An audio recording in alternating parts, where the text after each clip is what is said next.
I can't tell you how many conversations I've had with people who are now entering the professional workforce and are making decisions on where they're going to live based on reproductive rights. That's not going away anytime soon. It's only going to get that much worse, depending on the outcome of the election. So at the end of the day, I find we can't divorce what's happening. And if you're business leaders thinking about the impact of tech, the impact of politics, the impact of social forces, how all of those come together, not thinking about it doesn't mean it's going to go away.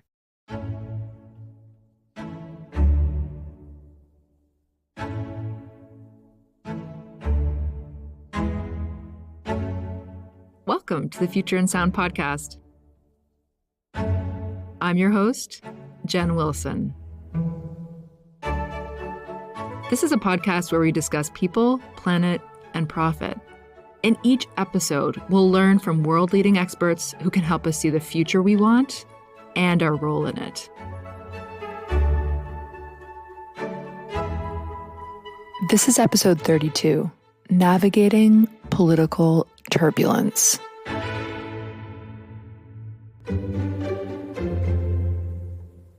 Mark Bergman spent the better part of 40 years as a partner of the New York headquartered international law firm Paul Weiss Rifkin, Wharton, and Garrison LLP. He was a founding member of the ESG practice group while serving for Paul Weiss.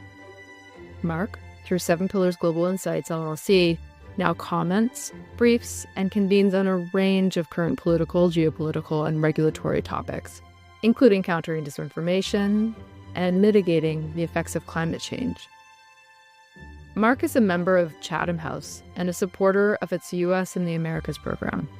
He's also a member of the Advisory Council of the International Crisis Group, a supporter of the Royal United Services Institute, and a member of the board of directors of the Institute for Strategic Dialogue.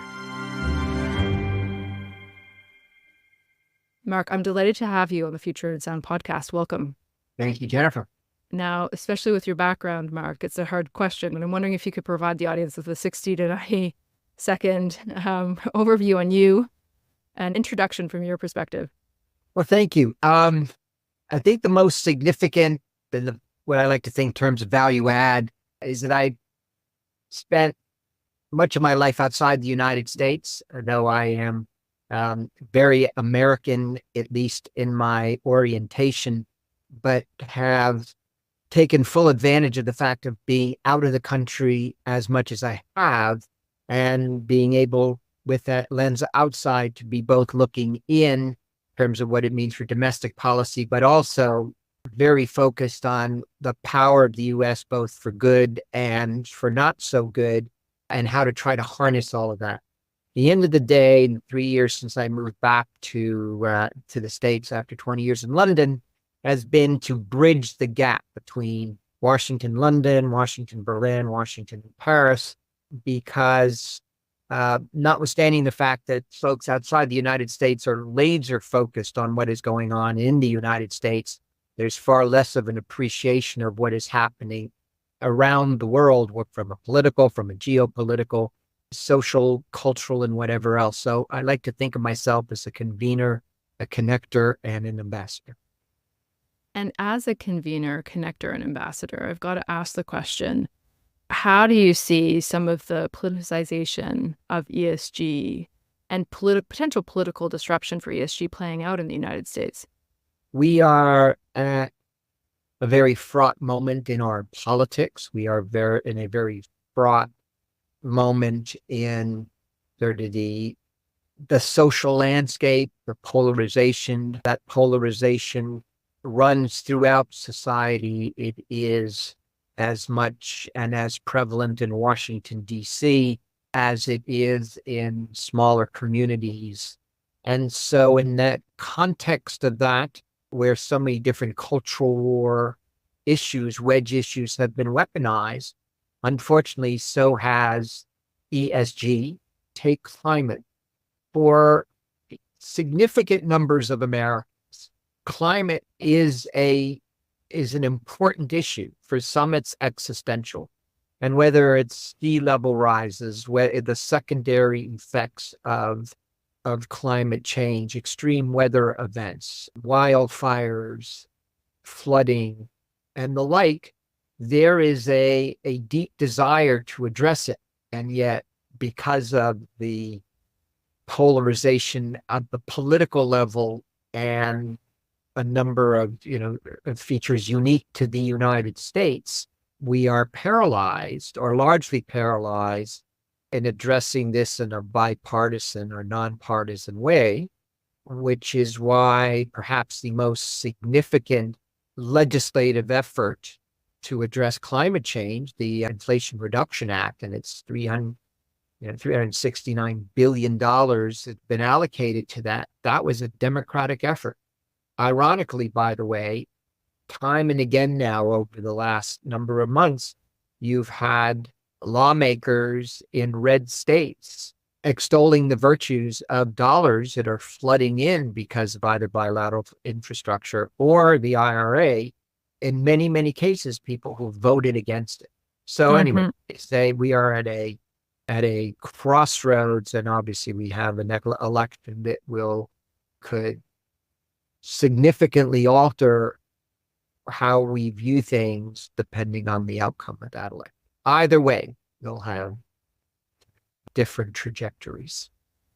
I think just peeling back the layers a bit, what are some of the root causes of the culture wars? I know we only have so much time, but at a high level, what are some examples of some of those root causes so that maybe we can share with the audience what that means for those who are, say, a private equity fund that is raising funds from a pension fund in Florida, as well as a pension fund in New York, and maybe different views on how to approach climate based on the political underpinnings of those pension funds.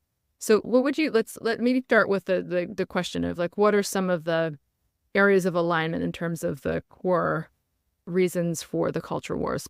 The culture wars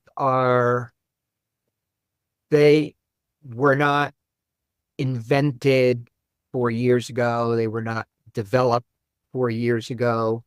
There have always been more conservative views as opposed to more liberal views. And if you were to map out the cultural war issues, the wedge issues, you have at the core of it, it could be gun violence, it could be women's reproductive rights, it could be social justice issues, teaching race and related issues in the schools, and just climate.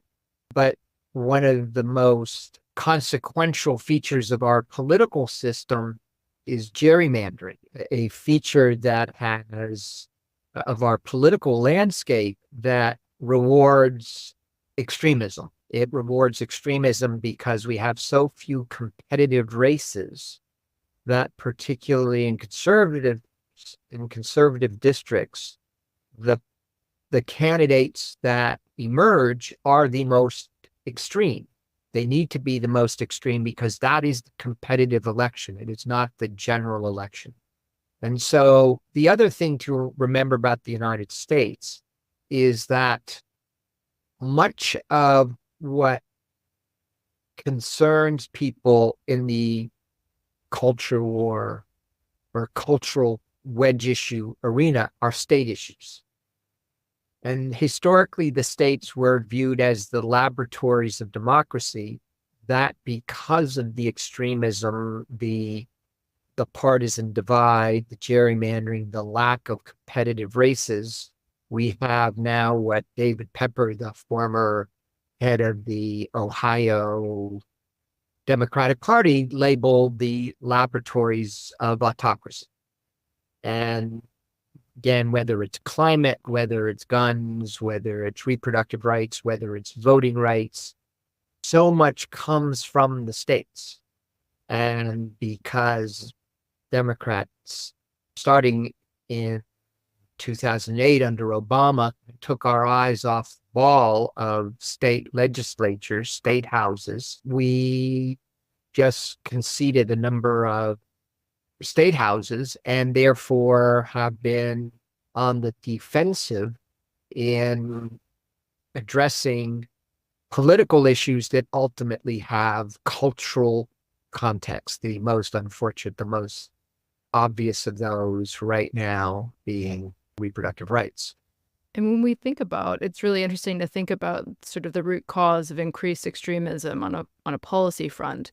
If we put ourselves in the shoes of, say, a CEO that's running a company 500 million to $1 billion in revenue, privately owned, operating in the United States, not wanting to get involved in either pole, when it comes to something like climate change or DEI, against this backdrop of increasing extremism, what are some of the mistakes that could be made, and what are some of the most important, sort of best practices in sort of towing the line and navigating this extremism?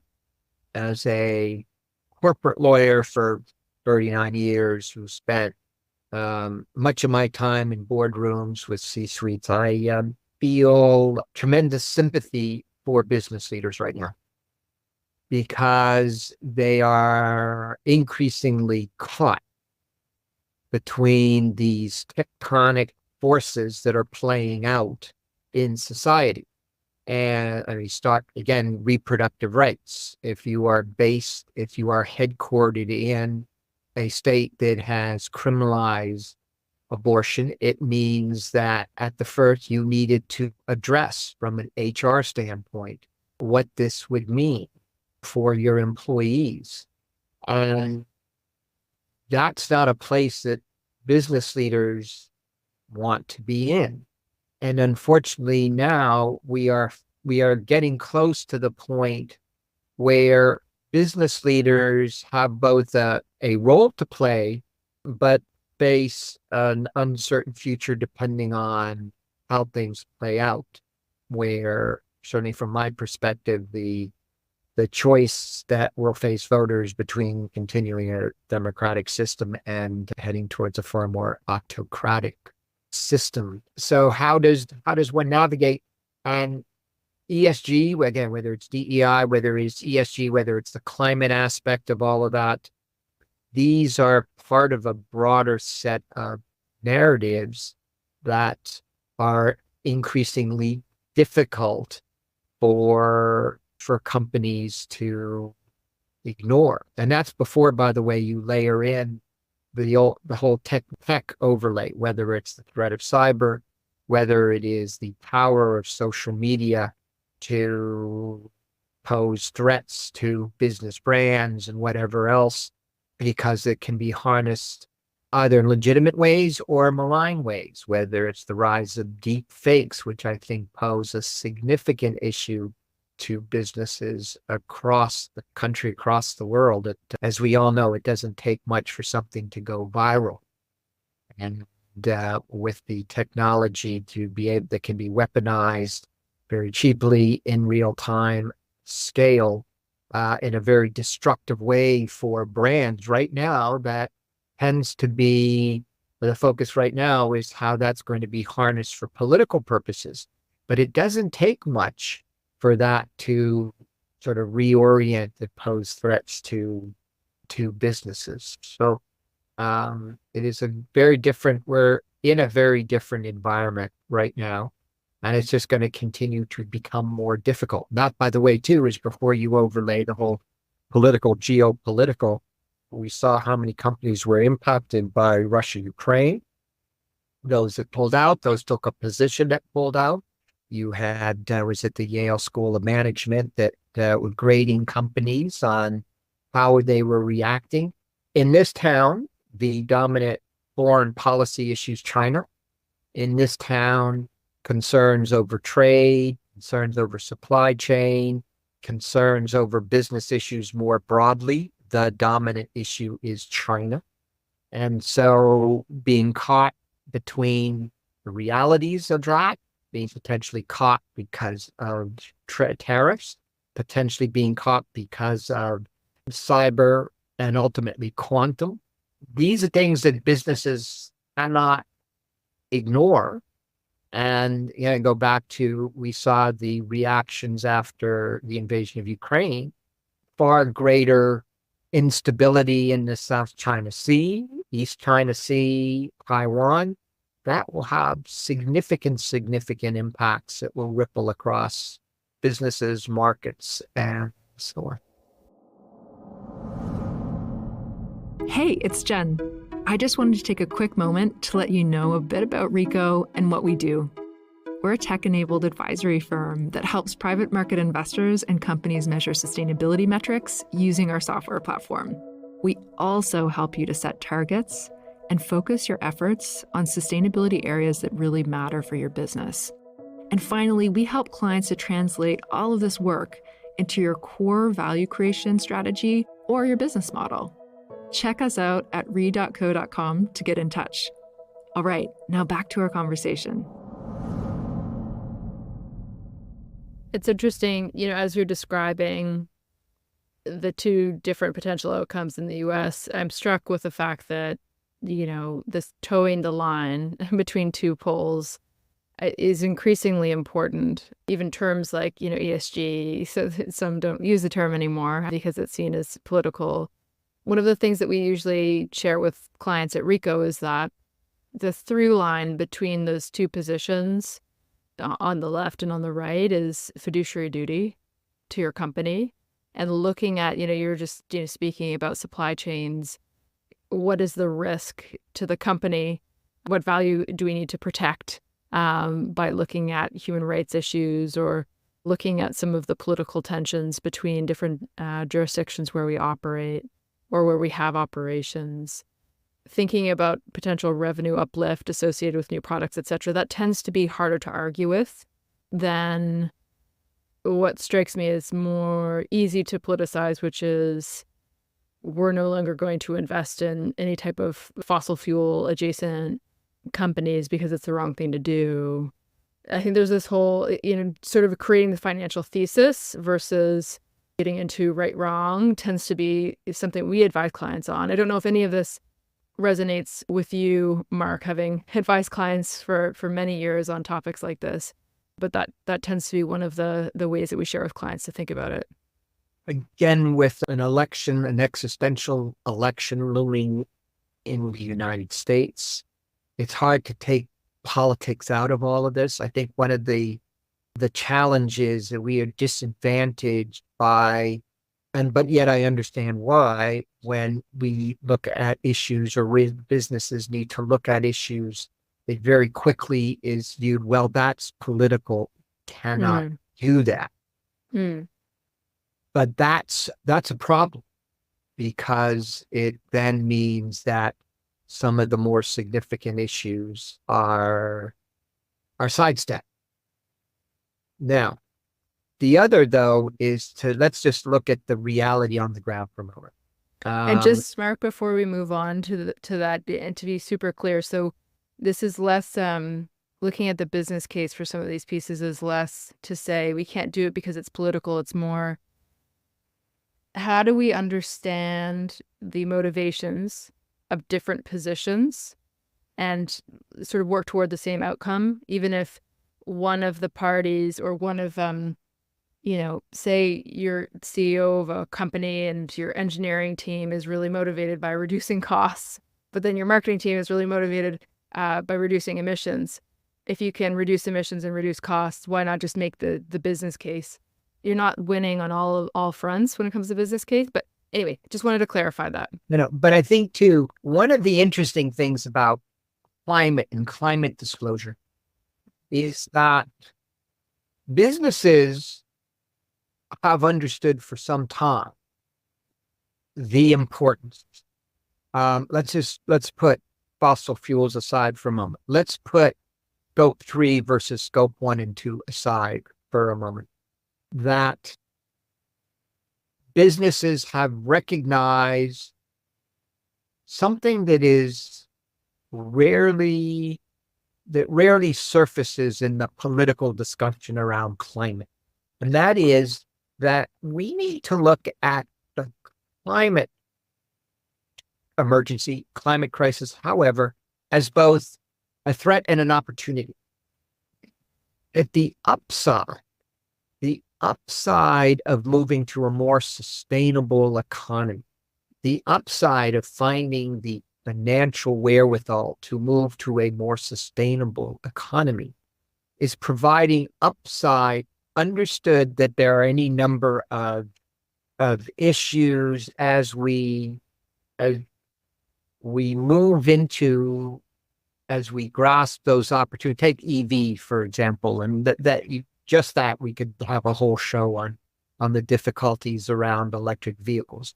But nonetheless, when focused on the tremendous upside of moving in the direction of a more sustainable future and preserving not only the climate, but biodiversity and whatever else, that there are new winners in all of this. And so if you're focused on the revenue upside offset by, in the early instances, the costs of mitigation, cost of adaptation, it's the same argument if you just step back around fossil fuels, that there is one school of thought, which is we can't just shut that all down today.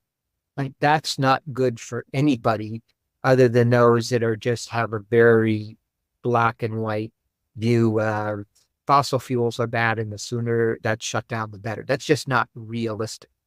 But yet moving to, again, more sustainable fuels for shipping, for aircraft, finding a far more sustainable way of manufacturing. You look at the fashion industry, every industry has its own threats and contributing to the warming that we face, but also the opportunity. So I think the business cases can be made, and part of it is moving past the politics of it, and take the SEC's climate disclosure. It may be that the Republican-controlled House is trying to shut that down, and there are a number of interests that wish to stop that.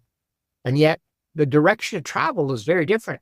The Europeans are moving forward on climate disclosure. The Europeans are moving forward on due diligence around sustainability themes, around forced labor, human rights, and whatever else. So that's the direction of travel. And if you are a global multinational, you're picked up by those rules.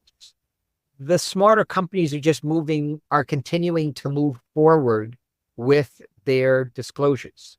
They also recognize that the investment community, again, strip away the politics, are focused on this because it's good for their own business. It's good for investors. There are opportunities, tremendous opportunities, that if you just listen to the debate in state houses or here, you would never understand. It's black and white. This is not good for business. Shut it. It's interesting. My next question is about sort of taking the longer term view. And you've started to speak to that already, Mark. In the next 10 years, obviously you've alluded to the fact that there are two very different outcomes in the US election that are potential outcomes. I'm just wondering, again, so let's say that we are running a business or you're running a business that has operations on both sides of the Atlantic, and you're trying to sort of craft a strategy that's really going to navigate whatever future we're a part of politically over the next 10 years. How do you see, the climate policy landscape playing out over the sort of next 5 to 10 years? And what does that mean for some of the steps that need to be taken now by corporate leaders? If there is a second Biden administration, the second Biden administration will be to finish the job of the first term. The markets have done incredibly well. And by the way, notwithstanding the criticisms of the economy, I would much rather be here in the US economy than anywhere in Europe. I was struck last summer by the number of conversations I had with young people in Europe who, when I asked, what are you doing next? What are you focused on? It was all about, how do I get to the United States? Why is that? They said, the opportunities presented by the Inflation Reduction Act are manifold. These are 20-something kids who are charting their future, and their future is in the United States. So the upside here, notwithstanding all the politics, at least under Biden administration, all bets will be off with Trump because these are easy things to be shooting at, for him to say, I'll be dictator for a day and it's drill, drill, drill. And interestingly, that's not where the rest of the country is. The American people are in a very different place than some would think. And on this one point, the one thing that I will point to is the implications of the forced removal of 10.5 million migrants will have untold negative consequences for the economy, for the market, for the dollar. If you just think back to what it was like after the pandemic, when, whether it was in the leisure industry, whether it was in supermarkets, wherever supply chains were impacted by the lack of service labor. Well, in the Southwest, the proportion of the economy that's dependent on migrant workers is off the charts. And then you add the fact that these are families that pay taxes, their kids go to schools, the community impact. And so making good on just the logistics of what that means to remove 10.5 million, you're potentially impacting 25, 30 million Americans. I don't know, what's that, 8% of the country. And that's going to sweep up a number of Americans who have been here for 100 years. But they are Mexican American, whatever. They're not walking around with their ID cards. So that's a really dystopian view, but one can't dismiss it. So in any event, it becomes very difficult to sort of drill down on policy issues if that's the landscape that we are looking at. And I go back to an earlier point about reproductive rights. I can't tell you how many conversations I've had with people who are now entering the professional workforce and are making decisions on where they're going to live based on reproductive rights. I'm talking to college students or parents of college students are thinking, where are they going to go to college? That's not going away anytime soon. It's only going to get that much worse, depending on the outcome of the election. So at the end of the day, I find we can't divorce what's happening. And if you're business leaders thinking about the impact of tech, the impact of politics, the impact of social forces, how all of those come together, not thinking about it doesn't mean it's going to go away. Thank you for that, Mark. There are so many variables that are up in the air, and I guess it's a moment for nimbleness for corporate leaders. Thank you for that. Now, look, we're getting to the point in the interview where I have a couple of questions about you and your way of thinking. So first, I'm wondering, what are your influences? What do you read, watch, and listen to stay up to date on climate and, nature and other ESG-related topics? 39 years as a disclosure lawyer. I start with the law. So I am focused very much on, first of all, from a climate perspective, where legislation is heading, what is the direction of travel. And remember too, in Europe, it's not climate, it's sustainability. And it's sustainability writ large. So again, whether it's nature, whether it's biodiversity, whether it is due diligence of supply chains to address trafficking, to address modern slavery, it all comes out of, a legislative process. So for climate right now, that is my source. And I say that it's unfortunate, but Europe is where it's at on that. Again, the SEC came out with its climate rules and they are on hold pending legal proceedings. Got it. Start with the law. All right. Well, we have lots of laws to keep track of on ESG, so our listeners will be busy with good materials to read. And I wonder if my final question is one of my favorite questions on the podcast, Mark.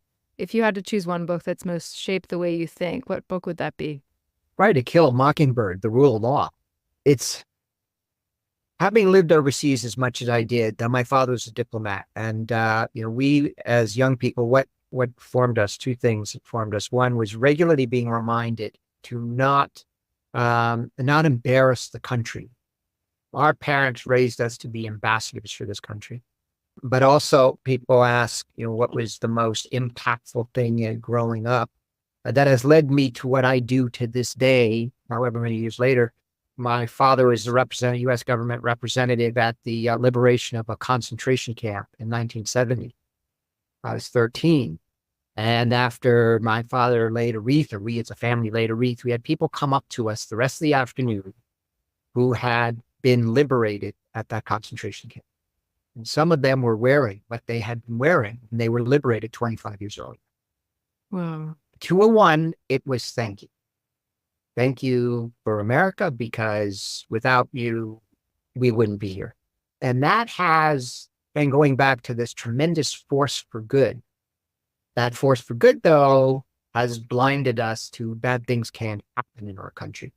And so, some of the other books that I read, the night, Orwell or whatever else, that had warned us to what can happen if the better angels don't win. So I do spend a lot of time thinking about that and hoping that we can kind of turn the corner and find, those bridges. So I also believe in the essential goodness of people, and that there's far more that unites us and that divides us. And so we have to find all of that. So that's what animates me. And climate is just one part of it. I read the IPCC reports, I write on, and it really is existential. And just as democracy shouldn't be a blood sport between Democrats, Republicans, liberals, and conservatives, preserving the republic, well, preserving the planet should not be divided by politics. Mark, thank you so much for joining the Future in Sound. My pleasure, Jen. Thank you very much for giving me the opportunity to speak with you and ultimately your audience.